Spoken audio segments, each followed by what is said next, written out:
The Senate will come to order. I ask everyone present to please rise and recite the Pledge of Allegiance. I pledge allegiance to the flag of the United States of America and to the republic for which it stands, one nation, under God, indivisible, with liberty and justice for all.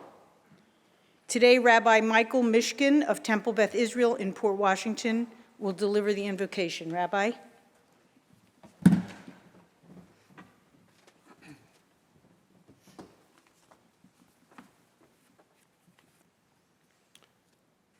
The first word in the Jewish prayer book is thankful. Modeh ani, thankful am I.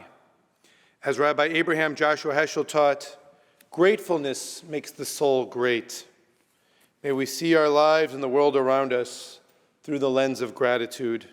May we be grateful for this new day, and may we fill it with love and laughter, generosity, and good deeds. May we be grateful for the honor and responsibility of being leaders, for being entrusted by so many to use our hearts and minds to improve the lives of our constituents. May we be grateful for being citizens of this extraordinary country and this great state. May we be grateful for the state of Israel, which has been a great blessing to the Jewish people, the United States, and the world. And may we be grateful for the friendships, alliances, and cooperation between the United States and Israel, and between the state of New York and Israel. This past Monday was the 162nd birthday of Theodor Herzl, the founder of modern Zionism, which is the belief that the Jewish people have the right to live in their homeland in dignity and have the right to self-rule. When Herzl first had this dream, most people in the world believed it was impossible, but he lived by a mantra, Im tirtzu ein zo agada. If you will it, it is no dream. God, please bless us, our families, and all people of goodwill with health, happiness, love, and peace. God, please bless us, each one of us, that we are able to tap into that spirit of Im tirtzu ein zo agada. If you will it, it is no dream. May we will it and work at it to share our gifts and blessings with others. May we will it and work at it to transcend our political differences and focus on the values and principles which unite us. May we will it and work at it to create laws which respect the dignity of all of our residents. And let us say, Amen.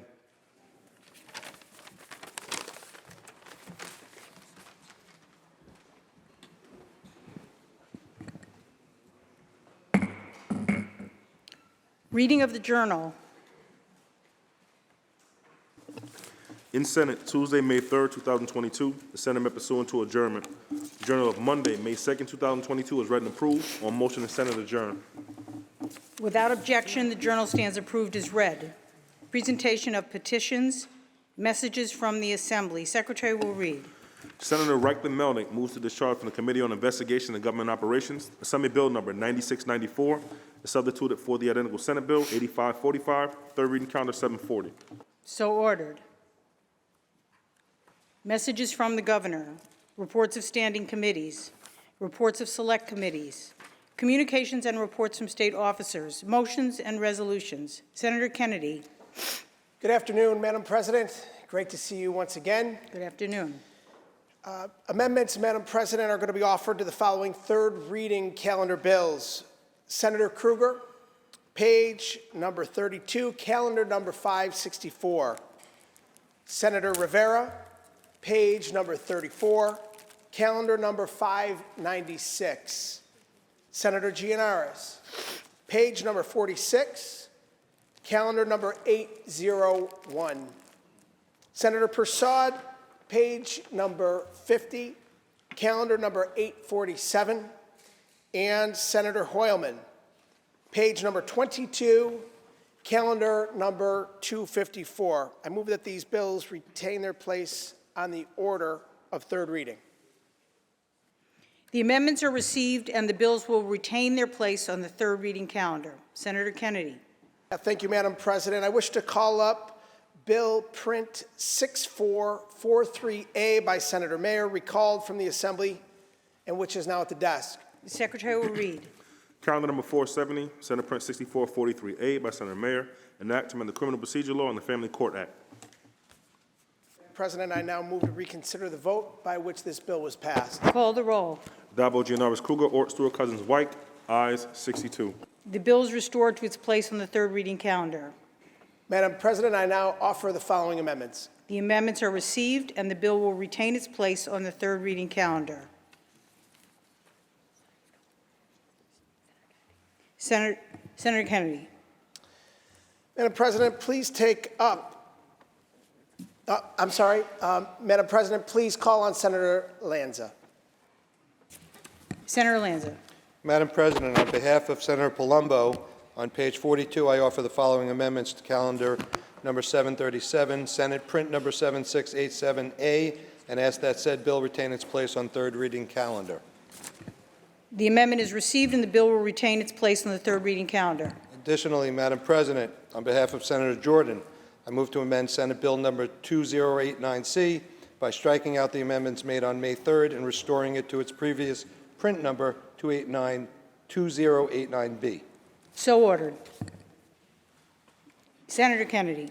Yes, Madam President, thank you. Please take up previously adopted Resolution 2062 by Senator Kaplan.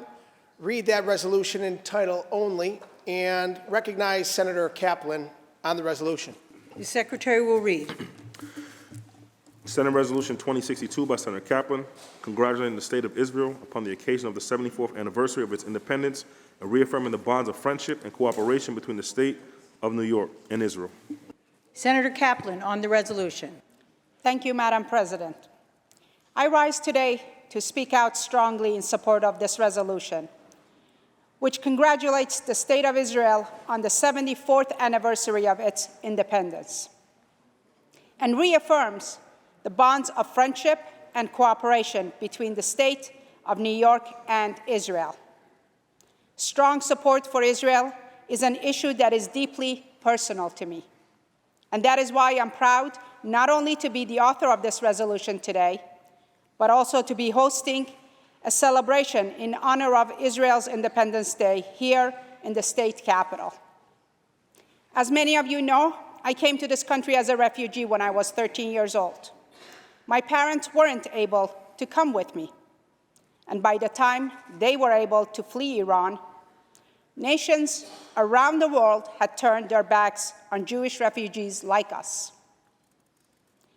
As one nation after another denied their entry, Israel was the only place that would allow them to seek refuge. And they opened their arms to my parents, giving them a safe place to call home until they were finally able to reunite with me and my siblings in this country. Their story is not unique. Israel has been a beacon for Jewish people around the world since its inception. And as Israel faces new challenges, and as anti-Semitism and global instability once again threatens the safety of Jewish people worldwide, it has never been more important for us all to stand up and speak out in the strongest of terms in support of Israel. As I mentioned, today we are celebrating Israel's Independence Day here in the Capitol, and there are some very special guests with us here in the chamber that I would like and I'm honored to recognize. We have with us Ambassador Asaf Zamir, the Consul General of Israel in New York, Rabbi Mishkin, who led our wonderful invocation today, members of the Consul General's team, representatives from AJC Global, AJC New York, AJC Long Island, and AJC Westchester.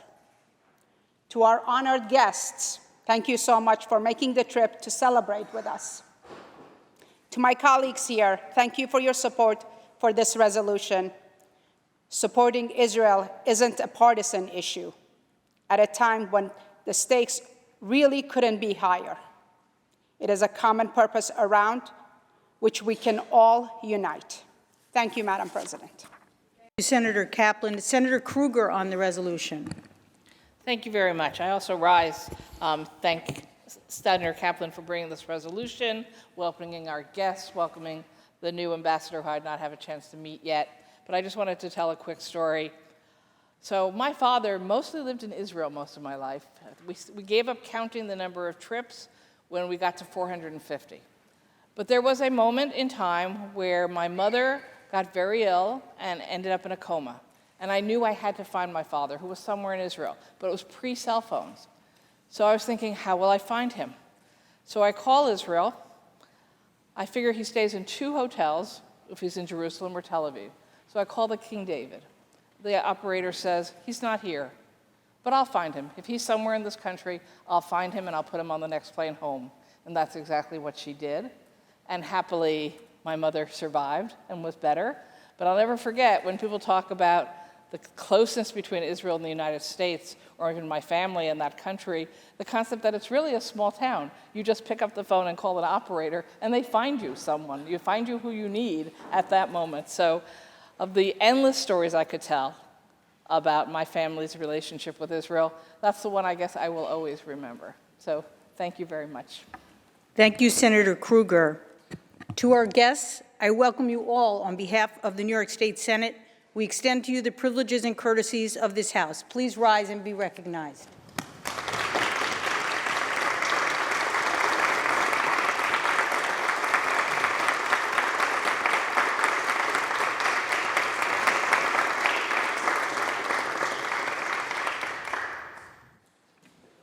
Senator Kennedy.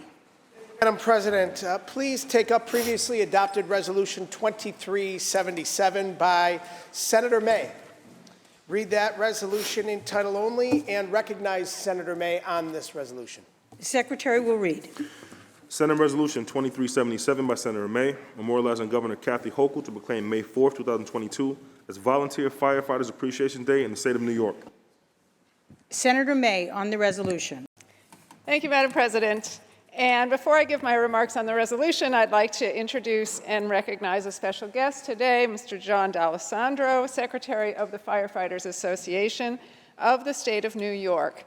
We want to extend our gratitude to you and through you to all the volunteer firefighters across the state, and also our congratulations on the 150th anniversary of the Firefighters Association. I will treasure this challenge coin that you presented to me, and we honor you for 150 years of important service.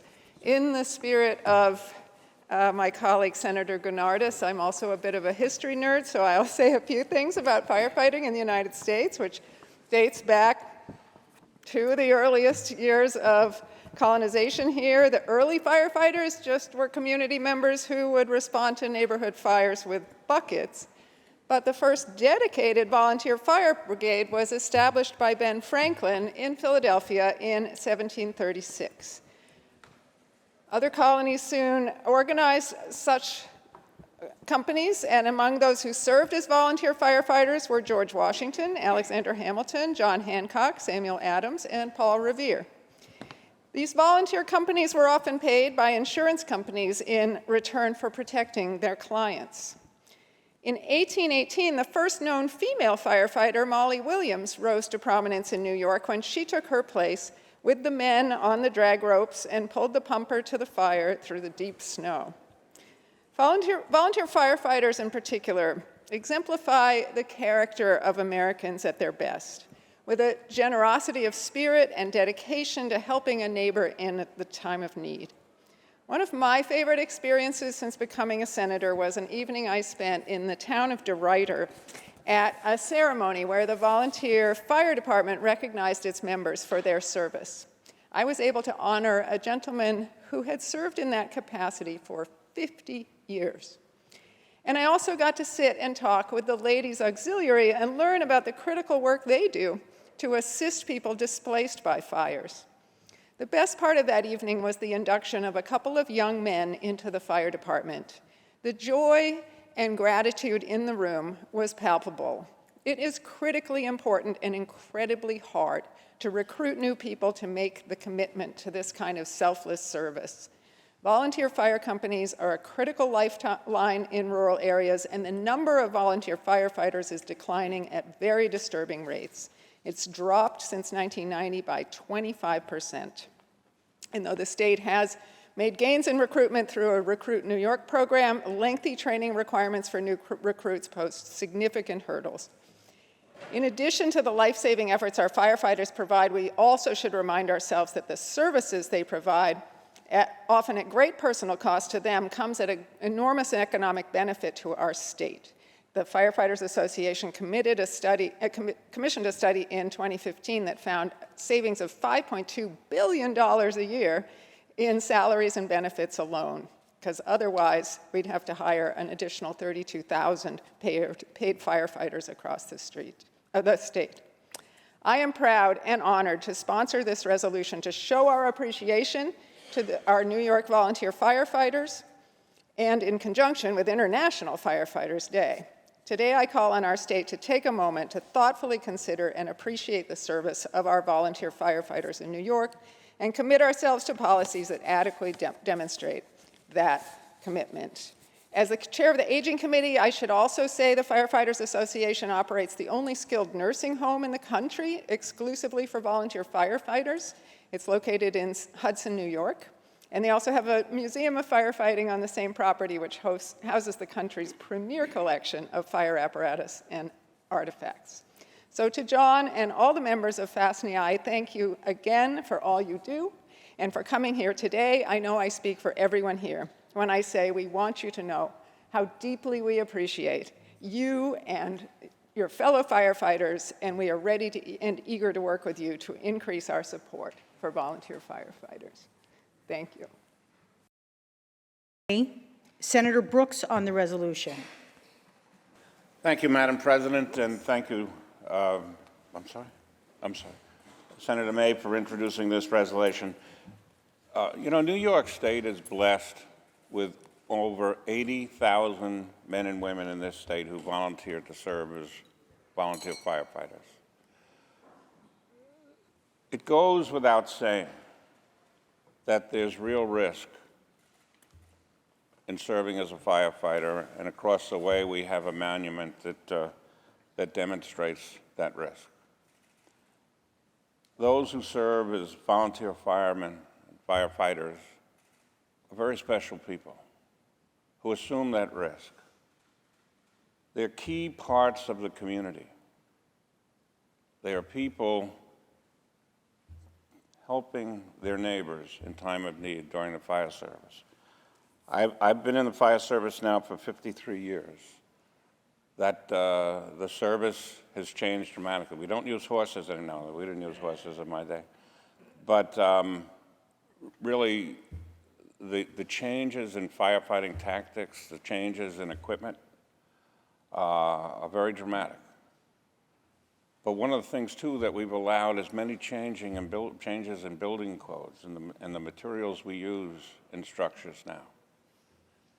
And we have to be mindful of what's happening, because in some cases we're increasing the risk to firefighters because of the carcinogens in these materials. But today it's time that you think about your neighbors who a few years ago, before we all rode inside of the cabs, and you rode on the back step of the truck, 3 o'clock in the morning in an ice storm, burying your head into the hose bed to take the pain shots that were coming off away, or the calls that you get to get a cat out of a tree, or the times that you make a save and bring somebody out of a fire. We are very, very fortunate in this state that the men and women that we have that volunteer.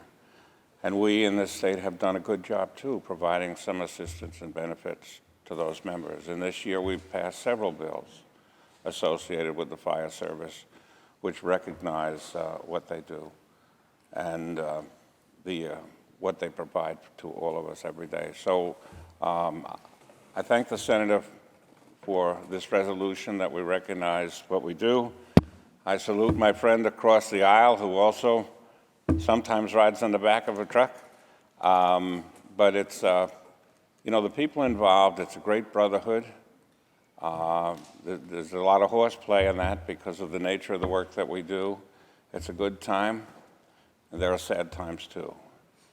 And certainly on 9/11, we saw what the fire service is exposed to. We saw the fire service come together, paid and volunteers. On that day, I was up in a meeting in Connecticut, and our department was called down. I went down. I will tell you that at one point I was the only Chief's car going over to the Throgs Neck Bridge. There was nobody else out, and all I saw was the smoke coming up from the towers. What the volunteer firefighters do, what the paid firefighters do, the professional firefighters do, is risky business. We as a state are blessed by the men and women who step forward to volunteer.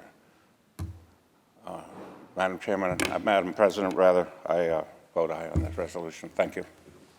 Thank you, Senator Brooks. Senator Addabbo on the resolution. Thank you, Madam President. And I want to thank Senator May for the resolution, and I want to echo her sentiments with the association. Welcome and congratulations on the anniversary, and thank you. You know, every day we are thankful in the 5 boroughs of New York City. We are certainly thankful each and every day for the efforts of our FDNY and our EMS and other first responders. But in certain unique geographic situations throughout the 5 boroughs, we have volunteer fire department and ambulance corps. I have 5 of them. And like Senator Brooks mentioned, during 9/11, they were there. And during certainly local tragedies and catastrophic events like Flight 587 in 2001, Hurricane Ida, most recently, and Hurricane Sandy, they were there. Actually, they were there first. They were the first responders. And so we are thankful for them for their volunteerism. They go from ordinary people to extraordinary people as they step across the line to protect our residents, again, as many as first responders.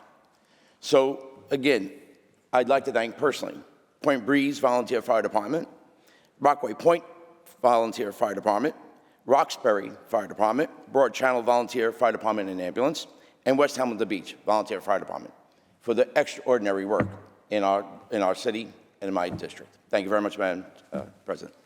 Thank you, Senator Addabbo. Senator Martucci on the resolution.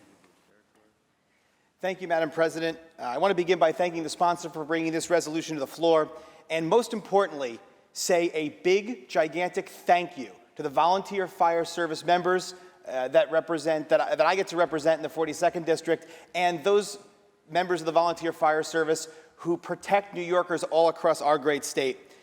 Members of the fire service make a tremendous sacrifice. It begins day one with extensive training that they have to undergo, and continues throughout their entire service, which oftentimes lasts decades and stretches in families from generation to generation, spending tremendous times away from their family and putting themselves directly in harm's way to protect our communities and protect our families. Really, Madam President, this represents some of the greatest and most noble public service that anyone can provide to their community. We owe the greatest respect and a tremendous debt of gratitude to the men and women of the fire service who protect us and keep us all safe. And for that reason, I say a tremendous thank you to each and every one of them and proudly support the resolution.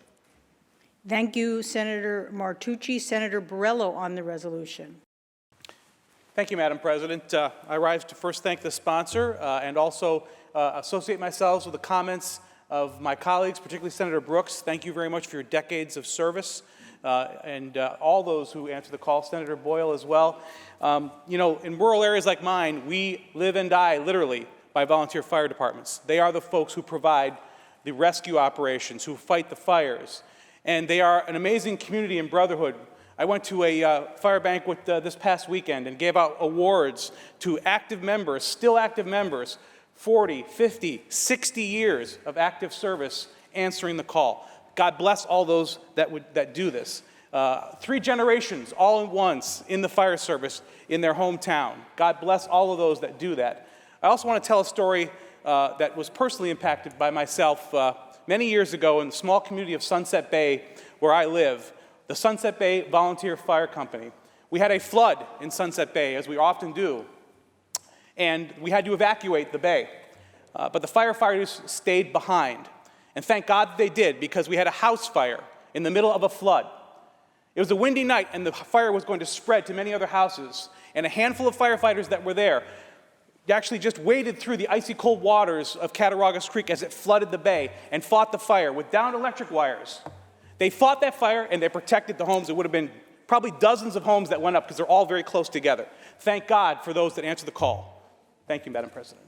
Thank you. Thank you very much. Senator Gorin on the resolution. Thank you, Madam President. Thank you, Senator May, for this resolution that's so important. And thank you to the tens and thousands of volunteer firefighters who protect us every single day. It's been mentioned, we have two in our chamber, Senator Boyle, Senator Brooks, and I can't tell you how many times I call Senator Brooks on legislation and issues that we are dealing with as colleagues, and either quickly tells me or texts me, I got to get back to you, I'm on a call. And that's the kind of dedication that we see all over this state. And it's important to recognize these folks are volunteers. They have families, children, jobs, full-time obligations, and they're willing to answer the call of service at a minute's notice. And sometimes we have seen, and we've honored folks here, they have paid the ultimate sacrifice. And I think it's also interesting to note that about 95% of these volunteer organizations protect communities with less than 25,000 people. And about 50% communities of less than 2,500 people. They are brave, tested, trained, and fearless. So it is my honor today to co-sponsor this resolution and to say thank you to our volunteer firefighters from all across this great state. I vote in the affirmative, Madam President. Thank you, Senator Gorin. Senator Boyle on the resolution. Thank you, Madam President. On the resolution, I'd like to first thank Senator May for your sponsorship and thank FASD for the wonderful advocacy you have been done for our volunteer firefighters for many years. Thank the men and women of volunteer fire services throughout the state who answer the call, put their lives on the line day and night to protect our families, our friends, and our communities. I'd like to also thank my colleague, Senator Brooks. Over 50 years of service. I can't imagine the countless thousands of hours you've done in volunteerism. Also, Senator Oberacher on our side of the aisle is a long-time volunteer firefighter. I'm celebrating my 25th year as a volunteer firefighter. Ironically, I'm with the Great River Fire Department, which is in Senator White's district. Don't ask me how I manage that. But I think it speaks to one of the issues that we're facing as volunteer fire services. Senator Brooks, Senator Oberacher, and myself, we're not spring chickens. We have a hard time with recruitment. Younger New Yorkers are not joining the volunteer fire services, and we need to do a better job. Anything we can do as senators, as assembly people, to get the word out that we need volunteers. It is a great calling. You need to do it. It's an adrenaline rush. It's a camaraderie, but you're doing important work to save people. I will end with this one story. Over the course of the decades, our technology has changed. We used to get the calls on beepers. Now we get them on our cell phones. So 2 times, as any volunteer firefighter knows, you'll get a call at 3 o'clock, 4 o'clock in the morning. Wake up out of a dead sleep, start getting dressed, I gotta get going. That's happened to me twice, and I got up, started getting dressed, heading out the door, and I realized I'm in Albany. I'm not gonna answer this call. So we need more help. Madam President, I vote yes. Thank you, Senator Boyle. Senator Serino on the resolution. Thank you, Madam President, and thank you, Senator May, for bringing this forward. You know, I just spent the weekends going to the Recruit New York weekend, just like you spoke about, Senator Boyle, and it's amazing because we have a lot of the older firefighters that are there, and trying to recruit some of the younger ones can sometimes be a real challenge, and we spoke about that. But we also spoke about some of the amazing things that they do, and it's really remarkable, and just the words thank you just don't seem nearly enough to express our gratitude for them. You know, when you think about who's the first people that respond to any kind of an incident, it's usually our firefighters are the ones that are showing up with our ambulances too. So I just want to say thank you from the bottom of my heart to all of our firefighters, volunteer and paid. They, like I said, thank you is not nearly enough. So thank you. Thank you, Senator Serino. To Mr. D'Alessandro, here on behalf of all the volunteer firefighters of New York, we welcome you to our House. We extend to you the privileges and courtesies of the Senate. Please rise and be recognized.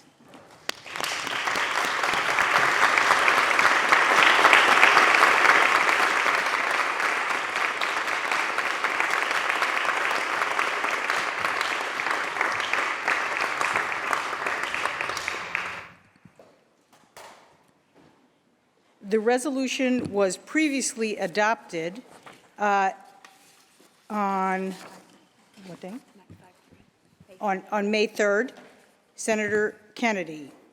Yes, thank you, Madam President. At the request of the sponsors, these resolutions are open for co-sponsorship. Both of these resolutions are open for co-sponsorship. Should you choose not to be a co-sponsor of either of the resolutions, please notify the desk. Senator Kennedy. Please take up the reading of the calendar. The Secretary will read. Calendar number 213, Senate Print 664 by Senator Sanders, an act to amend the banking law. Read the last section. Section 2, this act shall take effect immediately. Call the roll. Adabo, Gianaris, Kruger, Ort, Stewart, Cousins, White. Announce the results. Ayes 62. The bill is passed. Calendar number 276, Senate Print 5139 by Senator Rivera, an act to amend the public health law. Read the last section. Section 3, this act shall take effect immediately. Call the roll. Adabo, Gianaris, Kruger, Ort, Stewart, Cousins, White. Announce the results. Ayes 62. The bill is passed. Calendar number 391, Senate Print 859A by Senator Gonardes, an act to amend the labor law. Read the last section. Section 2, this act shall take effect on the 180th day after it shall become a law. Call the roll. Adabo, Gianaris, Kruger, Ort, Stewart, Cousins, White. Senator Jackson to explain his vote. Thank you, Madam President. My colleagues, I rise to support this bill, S859A by Senator Gonardes, requiring student loan payment information to be distributed to entry-level employees, postgraduate interns upon hire. Education costs are skyrocketing and becoming out of reach for more and more people. And as a result, many people take on tremendous and crippling student loans that take years and even decades to repay. Today, student loan debt is at a staggering $1.75 billion. Just think about that for a second.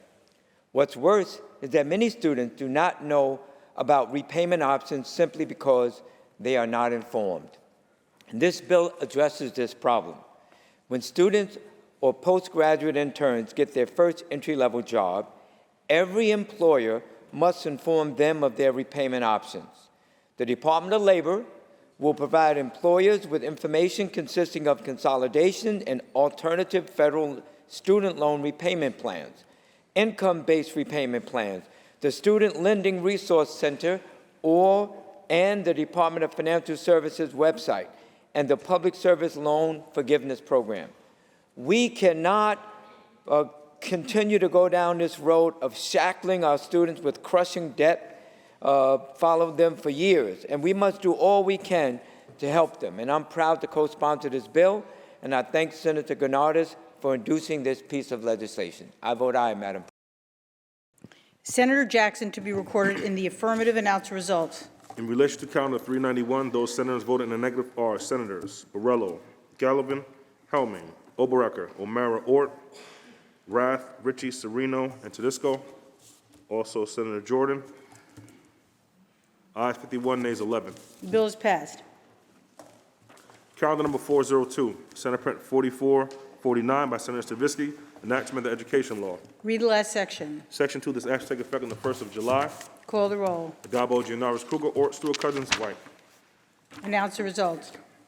In relation to calendar 402, voted in the negative, Senator Tedisco. Ayes 61, nays 1. The bill is passed. Calendar number 451, Senate Print 7278B by Senator Kruger, an act to amend the real property law. Read the last section. Section 2, this act shall take effect immediately. Call the roll. Adabo, Gianaris, Kruger, Ort, Stewart, Cousins, White. Announce the result. Ayes 62. The bill is passed. Calendar number 512, Senate Print 7914 by Senator Lieu, an act to amend the education law. Read the last section. Section 2, this act shall take effect on the 90th day after it shall become a law. Adabo, Gianaris, Kruger, Ort, Stewart, Cousins, White. Senator Savino to explain her vote.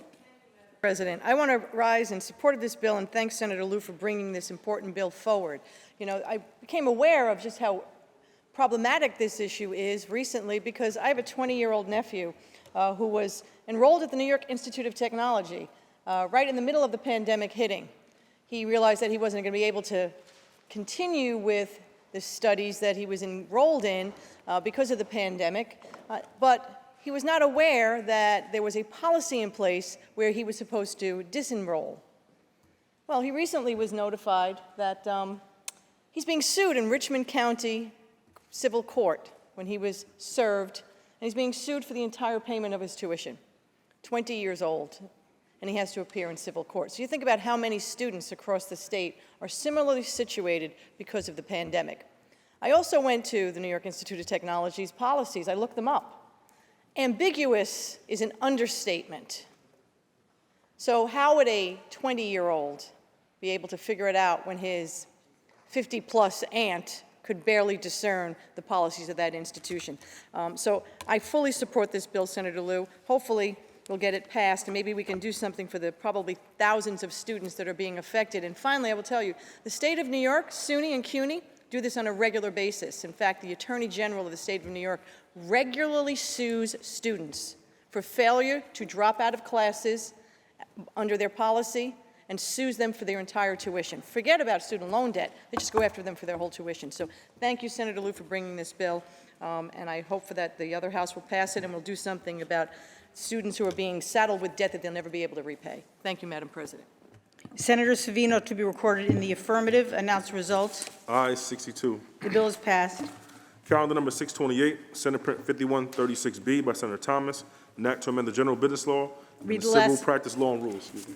I'm sorry. Read the last section. Section 6 is action to take effect on the 60th day of it shall become a law. Call the roll. Adabo, Gianaris Kruger, Ort, Stewart Cousins, White. Senator Thomas to explain his vote. Thank you, Madam President. This bill is for all those parents, grandparents, and even uncles and aunts who co-signed on a private student loan so that their loved ones can go to school. Best case scenario, the student graduates, gets a job, and pays back that loan. For many, that is simply not the case. Soaring college costs and pressure to compete in the job market that we have right now are big reasons why some graduates default. For others, life happens and they have to drop out of school. No one goes to school thinking they will not be able to repay those loans. These parents and grandparents that are increasingly feeling the burden of these debts that they took out for their children and grandchildren.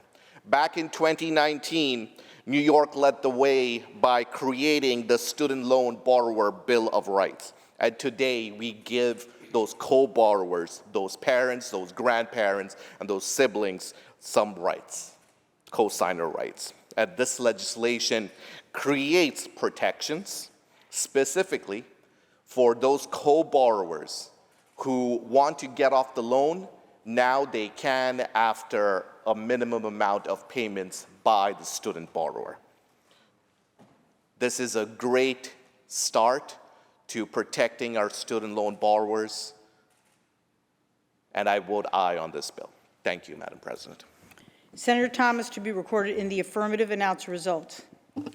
In relation to calendar 628, those senators voted in the negative are Senators Akshar, Borrello, Boyle, Helming, Martucci, O'Mara, Ort, Rath, and Steck. Ayes 53, nays 9. The bill is passed. Calendar number 641, Senate Print 1769 by Senator Skoufis, an act to amend the general municipal law. Read the last section. Section 2, this act shall take effect immediately. Call the roll. Adabo, Gianaris Kruger, Ort, Stewart Cousins, White. Senator Borrello to explain his vote. Thank you, Madam President. I vote in support of this resolution. I spent 10 years in county government, 6 years as the chairman of the Planning and Economic Development Committee in Chautauqua County before becoming county executive, which put me on the IDA board. And I will tell you that Chautauqua County is a model for IDAs throughout the state because of the fact that the only elected official on that IDA board was the chairman of the Planning and Economic Development Committee from the county legislature. That board is made up largely of what it should be: business owners and other local stakeholders that can do a great job in evaluating and determining if a project should move forward and if it should be funded.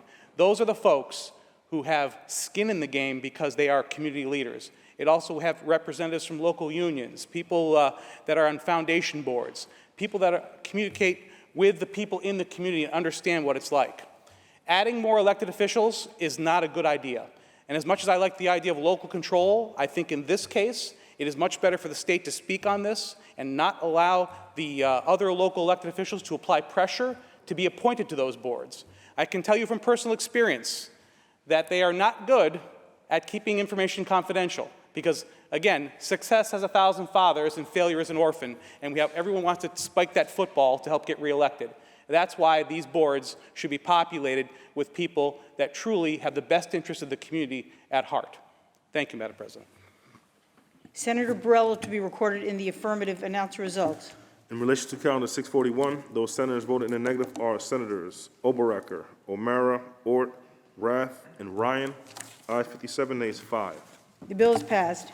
Calendar number 740, Assembly number 9694 by Assemblymember Zabrowski, enactment of the Public Officers Law. Read the last section. Section 2, this act will take effect immediately. Call the roll. Adabo, Gianaris, Kruger, Ort, Stewart, Cousins, White. Announce the results. Ayes 62. The bill is passed. Calendar number 759, Senate Print 502 by Senator Breslin, enactment of the Insurance Law and the Vehicle and Traffic Law. Read the last section. Section 9, this act will take effect on the 70th day of the shall become a law. Call the roll. Adabo, Gianaris, Kruger, Ort, Stewart, Cousins, White. Announce the result. Ayes 62. The bill is passed. Calendar number 786, Senate Print 5346 by Senator Steck, enactment of the General Municipal Law. Read the last section. Section 2, this act shall take effect immediately. Call the roll. Adabo, Gianaris, Kruger, Ort, Stewart, Cousins, White. Announce the results. Ayes 62. The bill is passed. Calendar number 832, Senate Print 3682 by Senator Felder, enact to direct the Commissioner of Education to examine, evaluate, and make recommendations on the provisions of services by public school guidance counselors. Laid aside. The bill is laid aside. Calendar number 840, Senate Print 3264 by Senator Comrie, enactment of the Not-for-Profit Corporation Law. Read the last section. Section 3, this act shall take effect immediately. Call the roll. Adabo, Gianaris, Kruger, Ort, Stewart, Cousins, White. Announce the results. Ayes 62. The bill is passed. Calendar number 849, Senate Print 552A by Senator Mayer, enactment of the Education Law. Read the last section. Section 3, this act shall take effect on the 1st of July. Call the roll. Adabo, Gianaris, Kruger, Ort, Stewart, Cousins, White. Announce the result. Ayes 62. The bill is passed. Calendar number 871, Senate Print 7862 by Senator Bailey, enactment of the State Finance Law. Read the last section. Section 2, this act shall take effect immediately. Call the roll. Adabo, Gianaris, Kruger, Ort, Stewart, Cousins, White. Senator Bailey to explain his vote. President, you know, each of us on this floor, we go to schools in our districts and we encourage the children there to continue their education because it is a path to success. And we recognize the differences between going to college or going to law school or going to a doctoral program, but we encourage lots of kids that we come into contact with to go into college, including my own children. But what happens sometimes when we encourage individuals to seek higher education and they take out student loans. And when they take out student loans, sometimes it's because of economic reasons. Well, it's not sometimes, it's because of economic reasons, because they cannot afford to pay the total cost of attendance. And in some situations, like myself, Madam President, you are in an economic position where on paper you are, quote unquote, you have too much money to be able to receive grants. But quite frankly, you're not able to take advantage of other programs to be able to, give you a better shot at a lower cost education. So you take these loans out. And sometimes, depending on, your economic circumstances, your parents are working 1, 2, maybe even 3 jobs to put food on the table and to send you to college because it is the dream that we espouse for our children. So, and I think about when we borrow this money, and I think about what happens now. You can be charged 22% interest on defaulting on a loan. So I want to talk about defaulting on a student loan. Simply defaulting on a loan doesn't mean that you're irresponsible. It doesn't mean that you're a bad person. It just means that you are a regular person who may have fallen upon some hard times and missed the payment from time to time, and you may have defaulted on it. 22%. If any of us were advising our children or friends or family on a car loan, we would call that usurious. We would say run, don't walk away from that car dealership. Don't sign those documents. Do not buy that car because you'll be paying for that 2022 car in 2042. Why do we do it if we recognize the value of education is priceless? Madam President, you are the education chair and the damn good one at that. You understand the value of education. And I think we do in this chamber as well. And I'm grateful to Madam Leader Andrew Stewart-Cousins for putting this bill on the agenda because it speaks to what we should be trying to do in making college more affordable. College isn't the one true path. That's not the best path for everybody.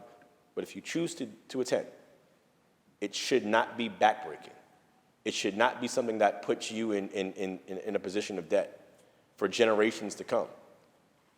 It's gotten to the point, Madam President, where you have people who have defaulted on loans and they may not encourage their children to take out loans, thus possibly stopping another generation of education from fulfilling itself. I'm grateful to Attorney General Letitia James for supporting this piece of legislation. I'm grateful to my colleagues for supporting this piece of legislation. And I'm grateful eventually, hopefully, we'll begin that real cancellation of student debt nationwide. I'll be voting in the affirmative, Madam President. Senator Bailey to be recorded in the affirmative. Announce the result. In relation to calendar 871, those senators voted in the negative are Senators Borrello, Griffo, Jordan, Oberecker, Ort, and Rath. Ayes 56, nays 6. The bill is passed. Calendar number 872, Senate Print 7916B by Senator Stavisky, enactment of the education law. Read the last section. Section 2, this act shall take effect June 1st, 2023. Call the roll. Adabo, Gianaris, Kruger, Ort, Stewart, Cousins, White. Senator Lanza, why do you rise? Madam President, to explain my vote. Senator Lanza to explain his vote. I rise in support of this legislation. In fact, I've supported each of the measures put before the House today regarding the cost of college education. I think the biggest crime that is occurring in this nation is the cost of college education. I think many of these measures, I'm all for attacking it from every direction, from the top, from the bottom, from the side. We want to attack those who loan the money, those who pass egregious interest rates onto the students. But I think we are missing the mark. The problem is the cost of college education. I hear a lot of people around the country talk about price gouging. The oil companies are price gouging. Big business is price gouging. Nowhere is there price gouging like the type of price gouging we see at college universities. I'm on that same piece of paper. My name's on that same piece of paper next to Senator Bailey. I don't like talking about my own personal situations or my family. But right now, my third child, he's a senior in high school, he's on his way to college. I don't care what you get, Madam President, in school. I don't care if you have a 30 average, a 50 average, a 100 average. That doesn't speak to who you are or what you are. However, to these college institutions, that's what they say they care about. Well, here's my son. And again, I'm not bragging. I'm just saying this, to me, is the problem. He's graduating with a 99 average, top whatever percent on the SAT, plays on 2 varsity sports, baseball and basketball. He volunteers in his community. He's done everything they say they care about. His parents, both, are public servants. Everything they say they care about, they don't. Because as a result of his record, he's made some of the most prestigious schools in this country. They said, congratulations, AJ, we welcome you as a this student or as a that student. Oh, and by the way, it's $80,000 a year. And you could figure out how to go get it. And so they're saying, congratulations, AJ, we think you're stupid. We think you're going to go out and borrow $350,000 for the privilege of sitting next to someone who is going there for free. It's not a privilege. It's ridiculous.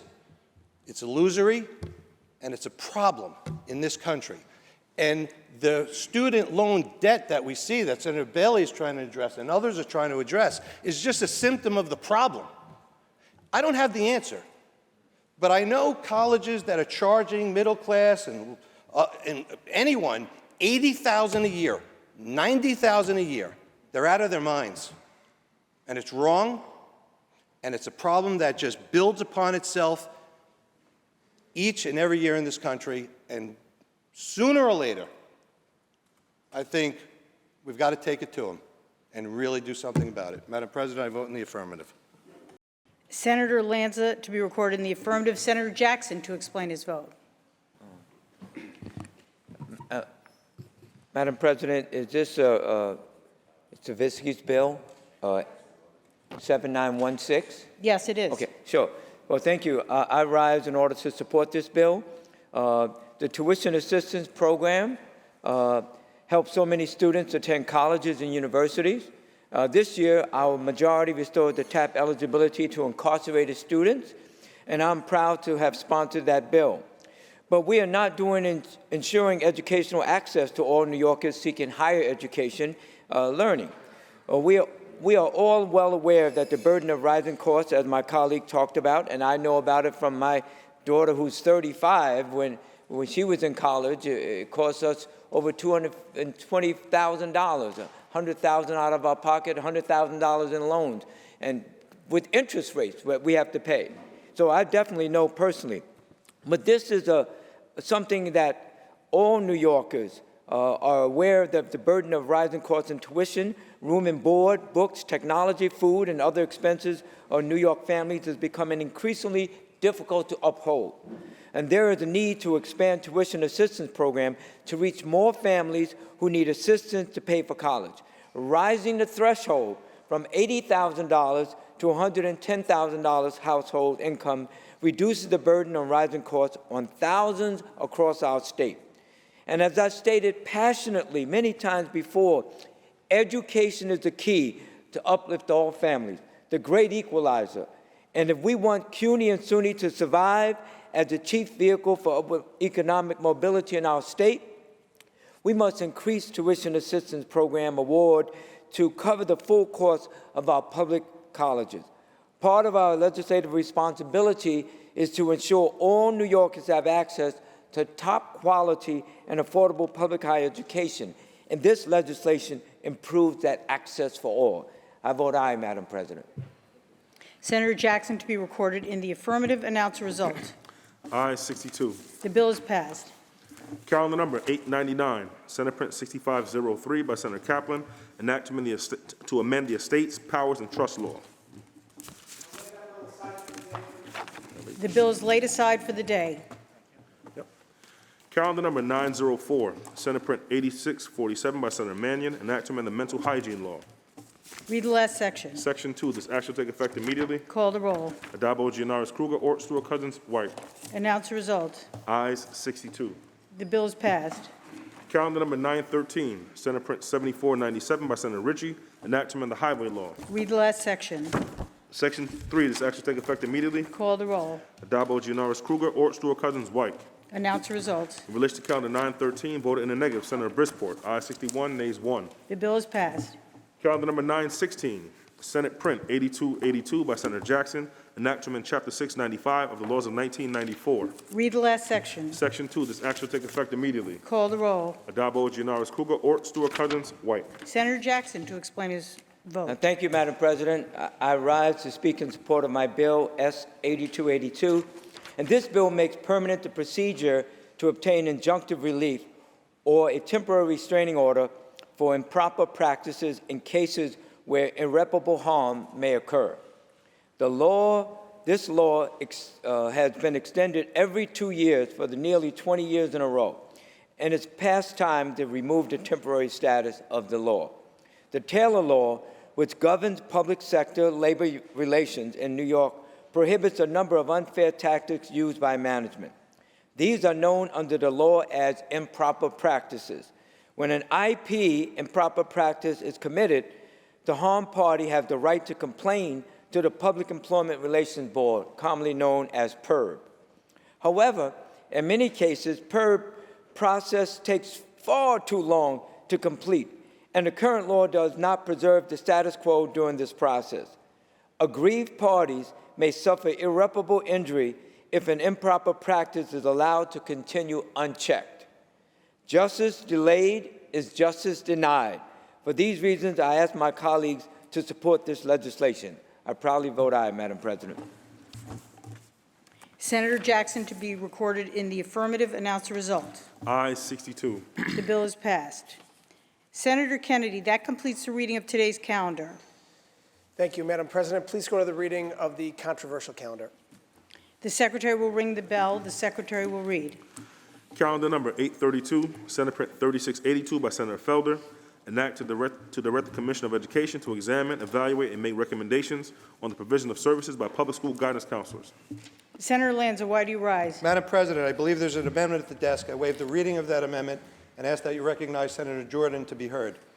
Thank you, Senator Lanza. Upon review of the amendment in accordance with Rule 6, Section 4B, I ruled it non-germane and out of order at this time.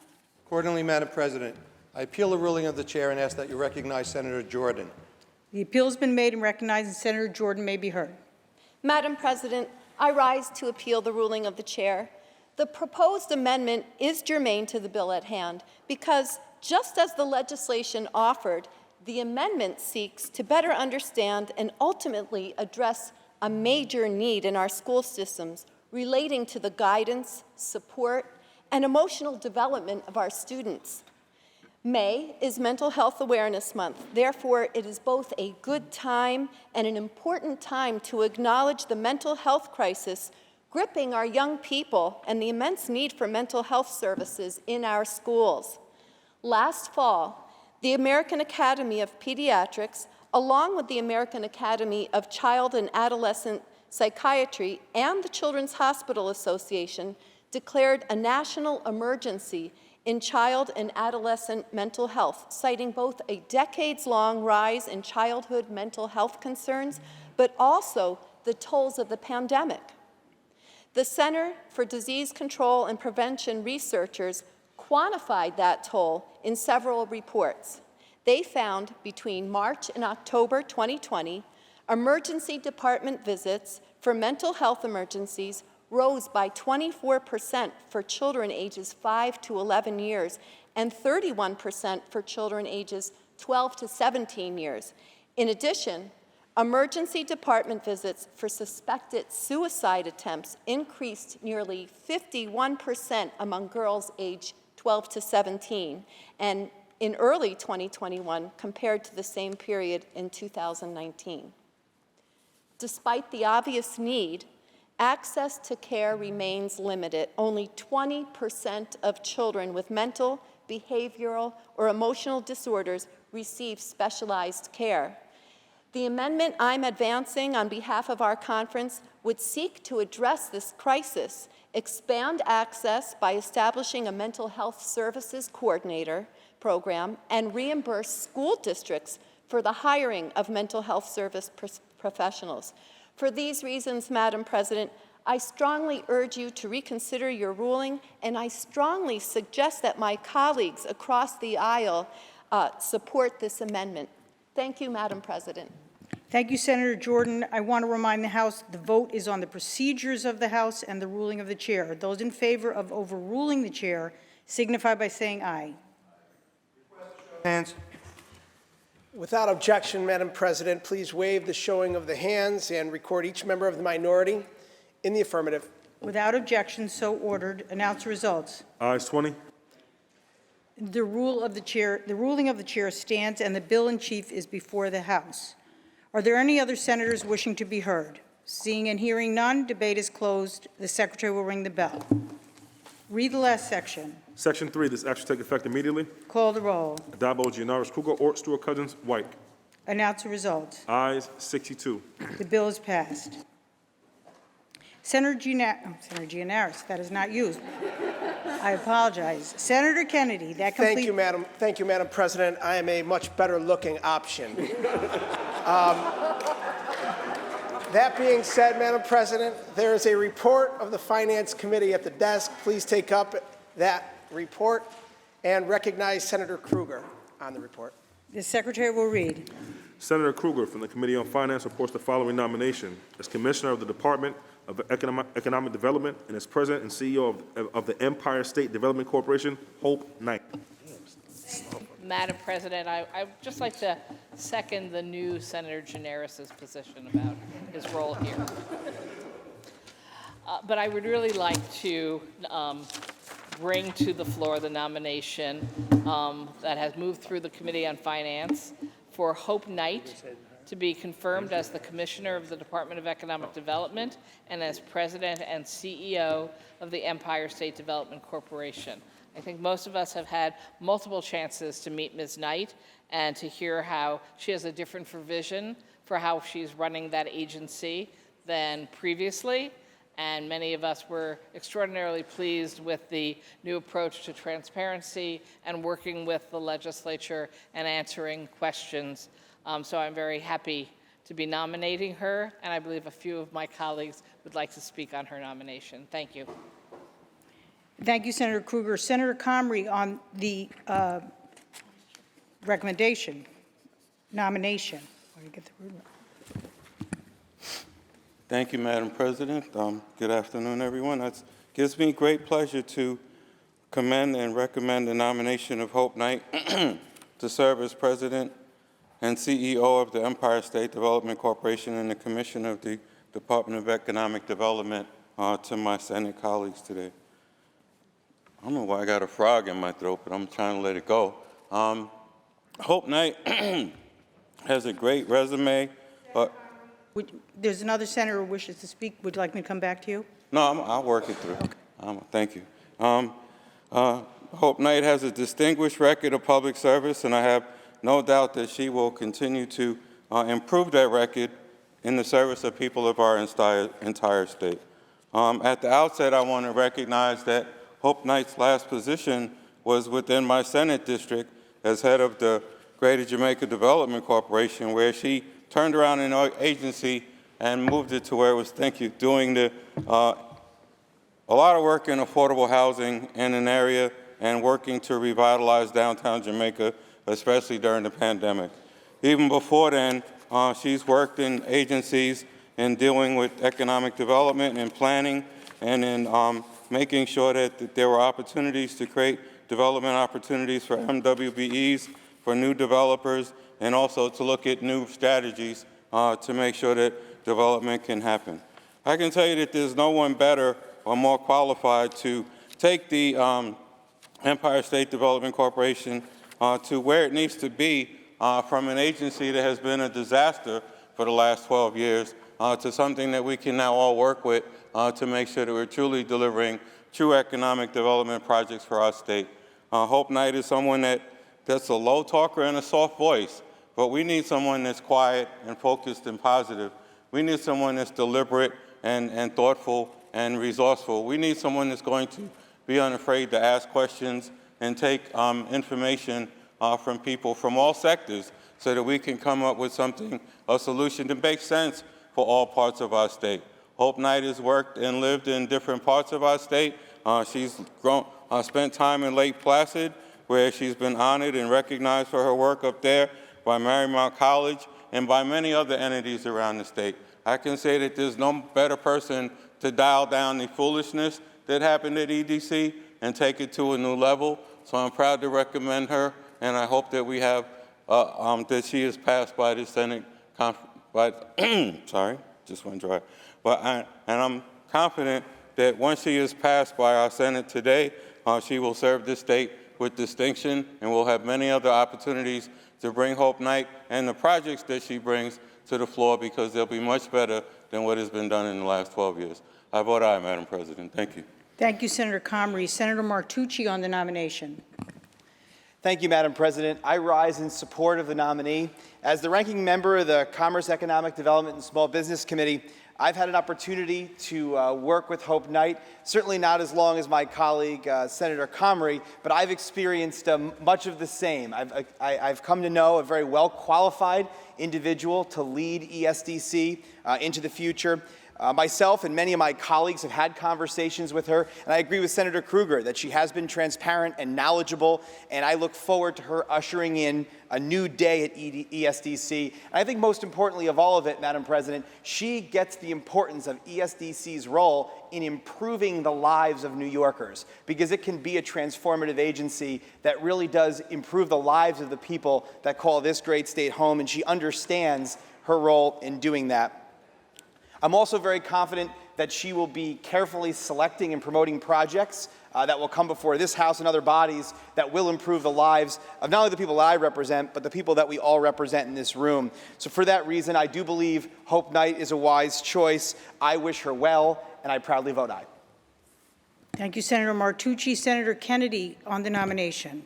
Thank you, Madam President. I too want to echo the chorus of support for this tremendous nomination, and I'm proud to second this nomination along with my colleagues. I want to thank Senator Krueger for shepherding this through, and my great colleague, Senator Comrie, for really working with us to get to know Hope Knight. And I want to recognize, commend, and congratulate Governor Hochul for putting such a superb nominee forward for consideration and approval here today. I have gotten to know Hope Knight over the short period of time that she has been serving here in state government as interim. And I can tell you, I have been absolutely blown away by the way that she has handled herself, engaged on the issues on a very personal level. She's demonstrated transparency, professionalism, and a profound understanding of the work that needs to be done all across New York State. Now, all across New York, we recognize that there is a diversity in economic development issues. Being from Buffalo and Western New York, the issues that we have on the table that have to be addressed are similar but different than what happens in the downstate vicinity, and certainly in central and the north part of this great state. So, you know, it's important that we have somebody that understands and grasps the diversity of the state, both from who we are as individuals, and she brings that diversity to the table, but who we are from a geographical perspective and how we need to address on a very unique level the impact of job creation and investment on a respective regional basis. So I really believe that this individual, Hope Knight, is the best of the best that what can be offered as it pertains to this position. And I'm really looking forward to not only approving her here today, but continuing the work with her that we've already begun from a job creation and economic development perspective. And I'm looking forward to doing just that. So with that, I vote aye, Madam President. Thank you, Senator Kennedy. The question is on the nomination. Call the roll. Addabbo, Gianaris, Krueger, Ort, Stewart, Cousins, White. Ayes 62. The nominee, Hope Knight, is confirmed to the position of Commissioner of the Department of Economic Development and President and CEO of the Empire State Development Corporation. Senator Kennedy. Madam President, is there any further business at the desk? There is no further business at the desk. That being said, I move to adjourn until Thursday, May 5th at 11 a.m. The intervening days are... Yep. My mistake there, because there's no intervening days. There's no intervening days. On motion, the Senate stands adjourned until Thursday, May 5th at 11 a.m.